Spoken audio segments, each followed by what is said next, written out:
Chancellor Duckworth, welcome. Thank you. Glad to have you with us. Well, first of all, what is the mission of the Division of Career and Adult Education which you head? Well, our mission is basically around preparing youth and adults to go into future careers. We want them to be the best prepared possible to go into whatever career opportunity that might be available to them. So that's really truly our mission, and that's who we are. It's about job preparation, it's about career preparation. That's a tall order, and we'll get down into the weeds Yes. a little bit. The governor and many state leaders have emphasized the importance, tremendous importance, of creating and bringing new jobs to Florida. What's your division's role in that? Well, I believe that we have a responsibility to prepare our students to be really the best prepared possible. We want them to have the types of skills necessary so that when they graduate from high school, graduate from post-secondary education, that they will have the skill set to go into any career, to be able to move throughout that career and go into the right jobs. So it's about job preparation, it's about having the right skills and the right tools to be successful.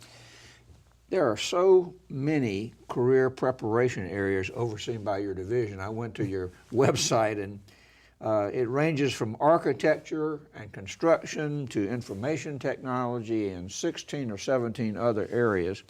Let's discuss a couple of very hot topics, though, in the lives of Floridians with regard to work, job, and career preparation. First, from the employer's side, people who are looking to hire people, there's a term called workforce development, where people are, employers are looking for employees who have certain skill sets. What are they really talking about when they say workforce development and your role in all of that? Well, and that's a great question. What they're looking for future employees who can come in, they have the basic, not only the basic job skills and basic job knowledge, but they also have a lot of those work skills. They understand that coming to work or going to work on time is important. They understand that it's important to be part of a team and how to work together. And we work very closely with business and industry to make sure that when students leave our programs, they have the necessary skills, not only those soft skills like showing up to work on time, but also those technical skills so that they can be successful for those employers who are looking for a really top skilled workforce out there. Let's talk about some examples where you've worked with some industries and they've said, we need employees with the following skill sets, and work with us to get us employees that would fit our needs. Well, one of the best examples that really comes to mind is the work we've done in agriculture. In agriculture, as you know, is one of the largest industries in this state, several $billion.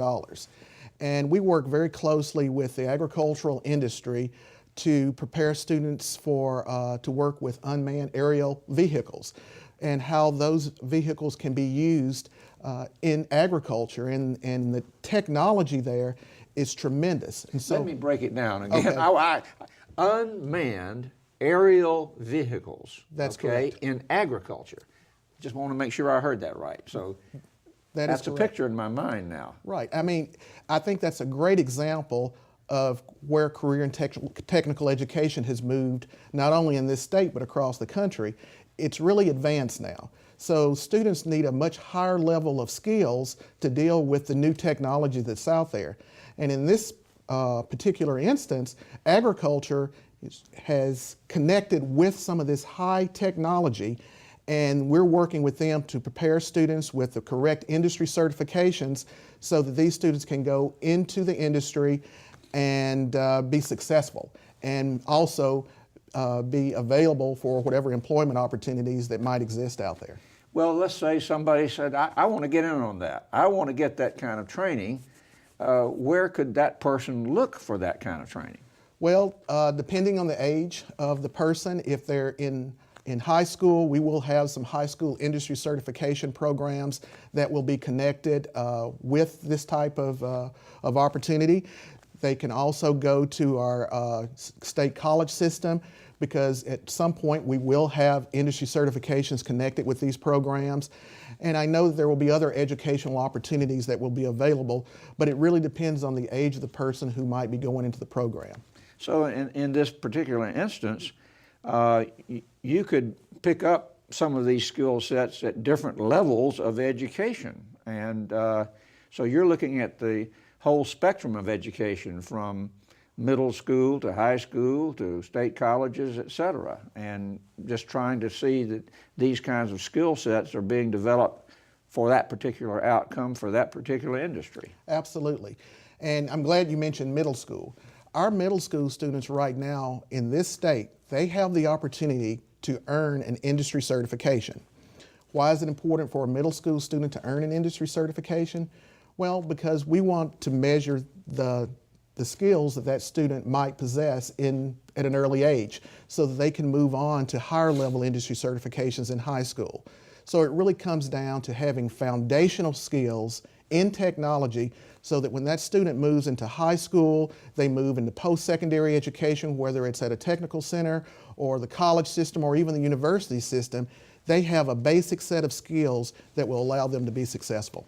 Let's look at the same workforce development issue from the student side for a minute. We've been doing that a little bit, but it used to be the case, at least when I was a kid centuries ago, that post-secondary education equaled usually a 4-year college degree, and then you got a job, and that was where you were headed. But that's not the case anymore, is it, Chancellor? You're absolutely correct. Several years ago, career and technical education, and many people might remember it formally as vocational education. Vocational education prepared students to go into one specific area, and they really did not have the opportunity to move into different career opportunities. Career and technical education focuses on a career. It prepares a student with a broad set of skills that allows that student to move into many different directions, because right now there are students out there who are entering elementary school who, quite honestly, are preparing for careers that don't currently exist. Wow. Can you give some examples? Well, as I said, they don't exist yet. So yes. What are the skills that we're looking for there? Well, you want to make sure that these students, again, have those basic core technology types of skills, whether it's in coding, whether it's having the basic skill set in working the different operating systems in technology and related to computers.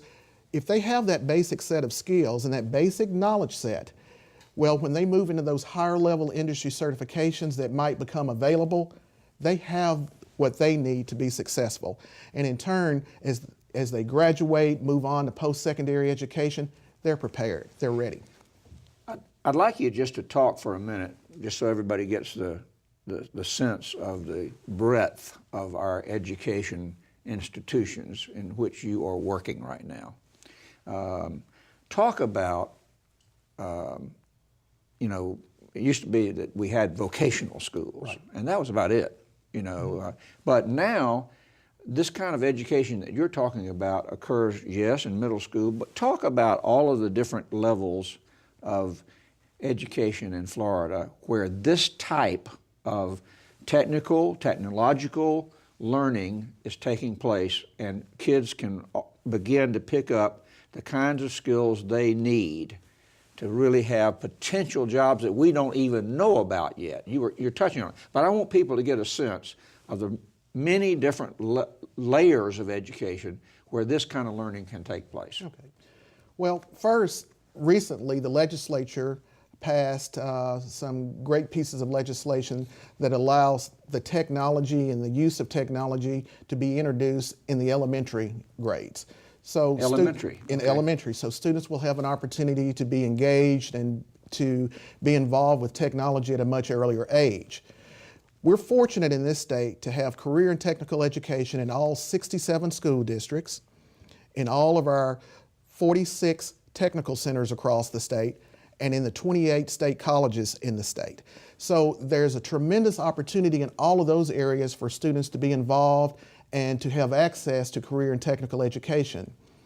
Also, we have another component of adult education where we're actually preparing students to move beyond where they might be.